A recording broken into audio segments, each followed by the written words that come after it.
Hello tout le monde, j'espère que vous allez bien. Alors aujourd'hui, je vous parle des applications qui me sauvent la vie. Vous savez que je suis team organisée, que j'aime avoir mes timings respectés, que j'aime voir que je réussis les choses, que j'aime être motivée et parfois il faut que je m'aide et je prends bien sûr la chose qui m'accompagne tout le temps, c'est mon téléphone.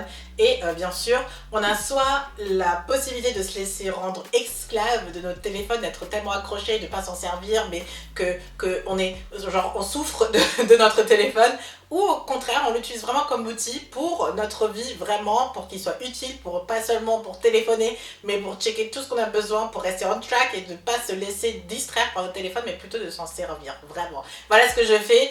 Et du coup je vous avais dit dans une de mes vidéos que j'allais vous faire une vidéo là-dessus. C'est le jour aujourd'hui, donc j'ai hâte. J'en ai choisi 7 parce que vous savez 7 est mon chiffre préféré. Il n'y a pas vraiment d'ordre, donc tu pourras piocher en fonction des applications si ça t'intéresse ou pas. Donc c'est parti avec la première application qui va être l'application Calm. Et avant de commencer, j'aimerais dire qu'il y a une version premium de cette application qui m'a été proposée, et franchement j'étais attirée par la version premium de cette application parce que je vais vous expliquer à quoi elle sert. Calm, c'est une application de méditation, de concentration, d'enlever le stress. En fait on peut faire plein de choses avec cette application. Donc personnellement je l'utilise pour être concentrée au travail. Donc quand je travaille et que Monsieur Coco est dans la maison, ou qu'on a des visites, ou que je dois travailler le week-end ou autre, je mets mes écouteurs. Je me suis acheté des écouteurs. Je voulais pas acheter les vrais AirPods parce que je devais d'abord tester avant de dépenser 150 € ou 200 €, je sais pas combien ça coûte. Donc j'ai testé ceux-ci de chez Amazon et franchement c'était dupe parfait, sauf qu'on peut pas téléphoner avec. Donc je commence à être accro, donc je pense que je vais me prendre les vrais AirPods parce que je suis de plus en plus avec ceci, et c'est bien pour un test parce que ça coûtait genre 30 € et je voulais d'abord essayer de voir est-ce que je suis accro ou pas. Donc je l'utilise pour le sport et je l'utilise pour être concentrée, et parfois il arrive que je prenne le bus et j'ai encore mes écouteurs, je mets de la musique et tout et j'ai un appel et du coup je peux décrocher. Donc là en ce moment je veux la version Apple vraie pour pouvoir téléphoner. Mais pour la concentration, pour revenir à l'application Calm, donc je mets mes écouteurs quand je travaille parce que du coup tu peux bouger, tu peux faire ce que tu veux, et tu as le bruit d'une cheminée, d'un lac, d'un truc très calme dans les oreilles. Tu n'entends rien de ce qui se passe ailleurs et tu es concentré sur ton truc et tu le fais. Ensuite je l'utilise aussi pour méditer le matin. Donc avant j'utilisais simplement mon minuteur. Maintenant, j'utilise l'application Calm pour méditer. Donc, il y a plein de fonctions de méditation guidée, de méditation juste avec le bruit, de méditation pour un but spécifique, etc. Donc, je trouve que c'est plutôt sympa quand on veut se mettre dans la méditation et qu'on veut juste un moment de calme.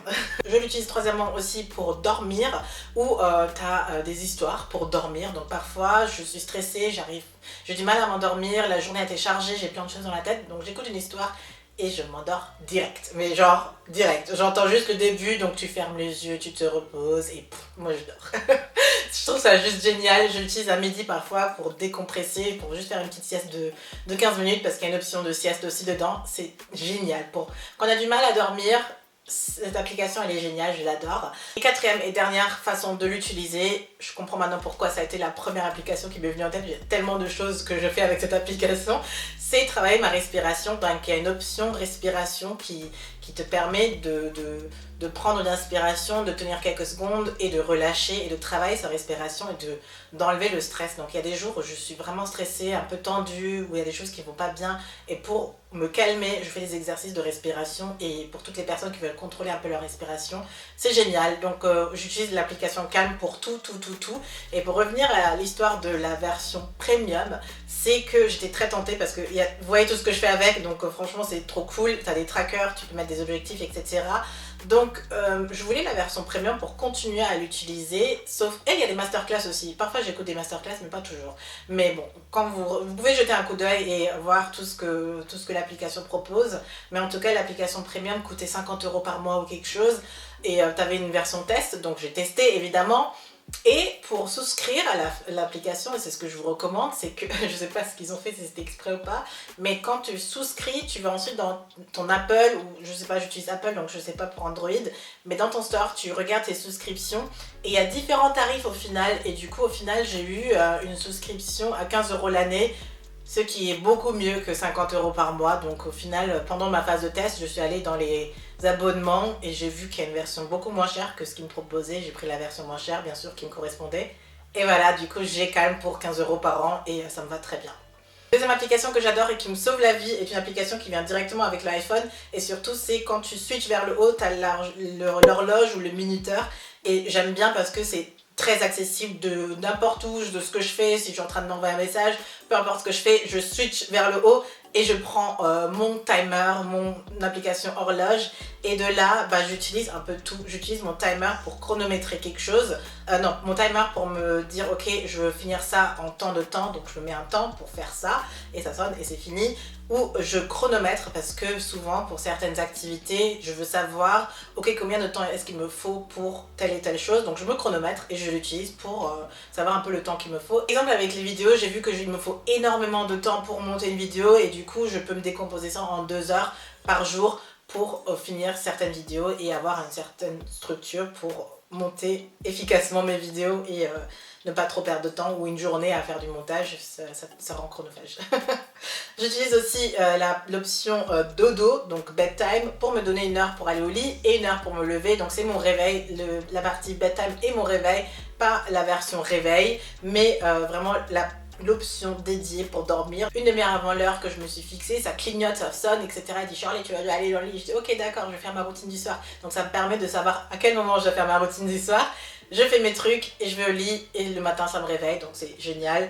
Et bien sûr, l'alarme normale, je l'utilise pour faire mon sport, pour me lever le week-end, pour avoir des petits moments dans la vie. Donc je me fais des pauses, des rappels de reprise de travail, des moments pour prendre mes vitamines le matin. Donc les réveils c'est plus pour ça, pour les trucs spécifiques que j'aimerais faire dans la journée, dans la semaine, etc. Je me mets des réveils pour ça et pas le réveil pour dormir.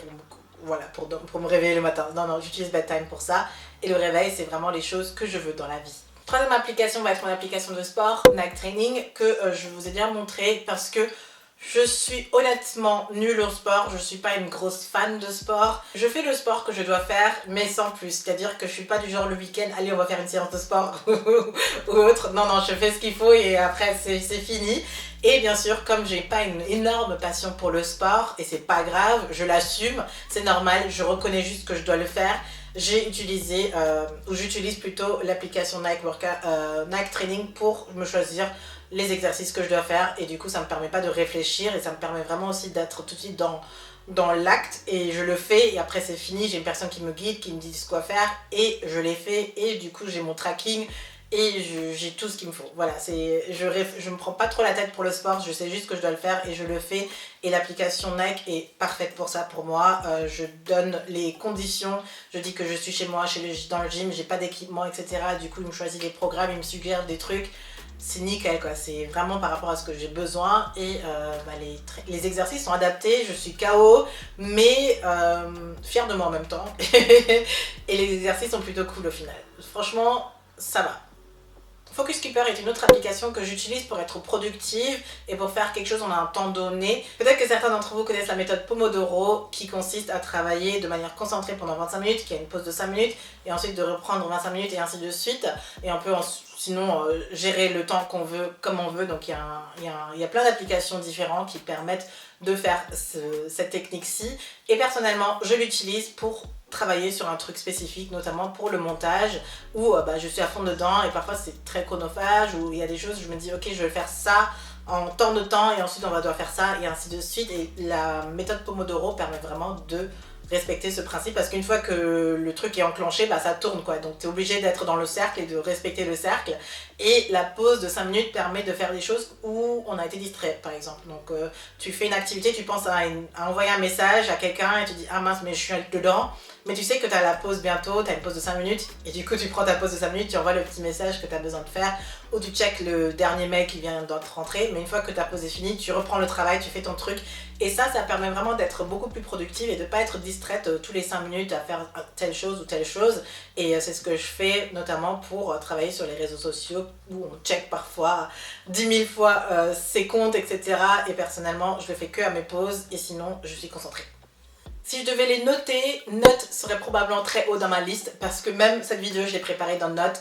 je fais tout dans Notes. Je m'efforce au mieux possible de tout sortir de ma tête et de les noter, mais de les retrouver plus tard. Et du coup, comme j'ai mon téléphone tout le temps sur moi, bah je note, je fais mes listes de courses, mes idées de vidéos, mes préparations de vidéos, mes idées de tenues, mes idées de shoot, l'écriture d'un mail. Je fais tout dans Notes et quand j'ai besoin, c'est synchronisé avec mon iPad, mon ordinateur et tout. Bah, je retrouve aussi très rapidement mes notes et ça permet de ne pas avoir de post-it partout. Et quand t'as pas de stylo pour écrire dans ton bullet journal, quand t'as pas quelque chose en main, t'as toujours ton téléphone et du coup, Notes me sert principalement à ça. J'ai fait, des notes pour un peu tout et n'importe quoi. J'ai fait des notes pour des collabs, j'ai fait des notes pour prendre des notes quand je vais à un événement, de noter les idées qui viennent. Quand je vais à l'église, je prends des notes. Quand j'ai un rendez-vous, je le prépare dans Notes. Ma wishlist de cadeaux de Noël a été faite dans Notes et ce qui est cool aussi, c'est que quand dans ta famille, tu as tout le monde qui a des iPhones aussi, tu peux mettre les personnes dans ton dossier notes et tu les invites et du coup ils peuvent voir tes notes aussi et faire des corrections et ainsi de suite. J'avais fait ça pour un événement l'année dernière, on devait préparer la déco, etc. Donc on a tout préparé dans Notes. Quand j'avais un lien, je le mettais dans Notes, etc. Ça synchronisait, on pouvait échanger de cette manière-ci. Donc c'est très très intéressant pour noter tout ce qui est dans ta tête, de le mettre dans Notes et de ne pas le garder dans ta tête. Parce que souvent, quand on a trop de trucs dans notre tête, ben, on se sent submergé, on se sent pas bien, on n'arrive pas à penser clairement, alors que si on libérait tout ça et qu'on le mettait quelque part comme dans Notes, ça aide à voir les choses beaucoup plus claires, de se concentrer sur une seule tâche d'ailleurs et de ne pas être constamment déconcentré parce qu'on se dit « Ah mince, j'ai le rendez-vous dentiste à prendre » et ainsi de suite. Mais ça permet vraiment de tout vider et de tout retrouver bien sûr dans une seule application qui est plutôt pratique. Avant-dernière application qui est très spécifique à mon travail, mais en réfléchissant, je me suis dit que ça peut être utile pour n'importe qui au final. Et il y a plein de boîtes qui l'utilisent aussi. Donc c'est l'application Trello qui est un outil de gestion, on va dire ça comme ça. Mais ça permet de créer des boards pour mettre ensuite des boards, c'est-à-dire un tableau. Je l'explique de manière normale pour que tout le monde puisse comprendre, mais en gros tu peux faire des fiches en fait de thématiques.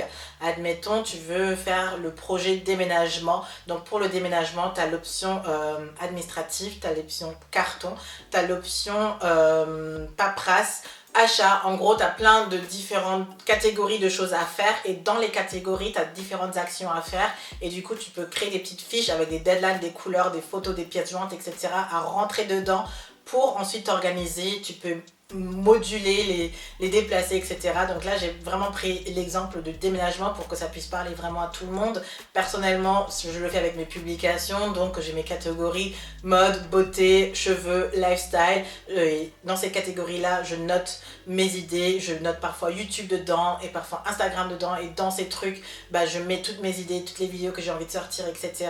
Je mets des deadlines dedans, je mets des couleurs d'avancement, des checklists dedans que tu peux cocher.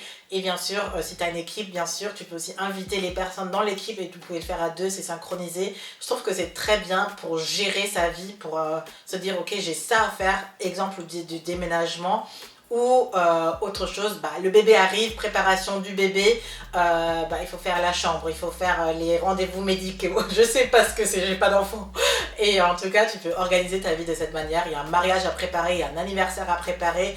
Je trouve que c'est un outil de gestion qu'on utilise beaucoup pour le travail, mais qui peut servir aussi pour le privé, pour la vie de tous les jours. Et surtout dans la vie de tous les jours, on a soit des amis, soit de la famille qu'on peut intégrer dedans, qui peuvent faire ça avec nous. Et en fait, quand j'y ai pensé, je me suis dit, tiens, ça m'aide énormément dans ma vie personnelle, pour le travail, pour être organisée. En plus, je l'ai synchronisé aussi avec mon ordinateur, avec mon iPad, avec mon téléphone. Du coup, c'est toujours synchronisé. Et je vois le changement partout, ce qui veut dire que quand je suis en déplacement, quand je suis pas chez moi, quand je suis sur le canapé, je peux vite regarder, checker et continuer d'où je veux. Mais ça marche vraiment pour la vie de tout le monde. Et maintenant que j'y pense et que je suis team organisée, je vais peut-être l'utiliser pour préparer les anniversaires aussi. Parce qu'il y a des choses à ne pas oublier, ça permet de faire des avancements, etc. Ah ouais, j'ai une bonne idée là. La première application va être YouTube Music, mais vous pouvez aussi prendre Spotify ou SoundCloud, je sais pas, une application musique dans tous les cas, pour les tâches que j'aime pas faire. Honnêtement, les samedis passent tellement plus vite quand j'ai le ménage à faire, que j'ai une matinée de ménage. Personnellement, je me suis donné le samedi pour faire mon ménage.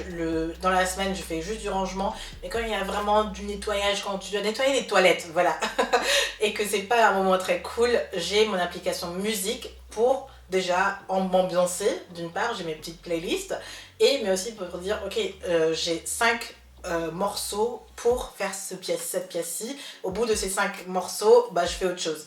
Et ça permet de rendre une tâche en même temps timing, parce que tu as envie de le terminer, tu veux en finir.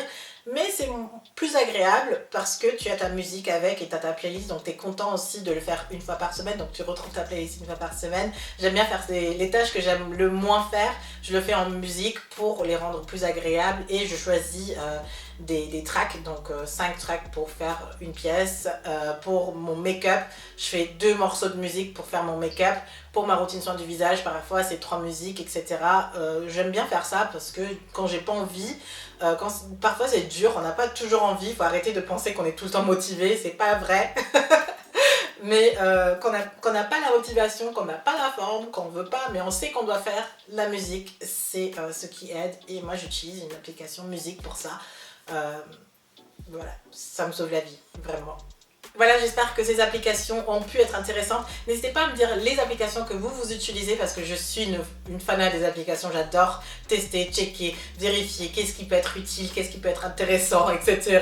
Donc n'hésitez pas à me dire ça dans les commentaires. Si vous avez aimé cette vidéo, bien sûr, n'hésitez pas à la liker. Et si vous n'êtes pas encore abonné à la chaîne, n'hésitez pas à vous abonner. Je vous retrouve bientôt dans une prochaine vidéo. Et d'ici là, je vous fais plein de bisous. Bye!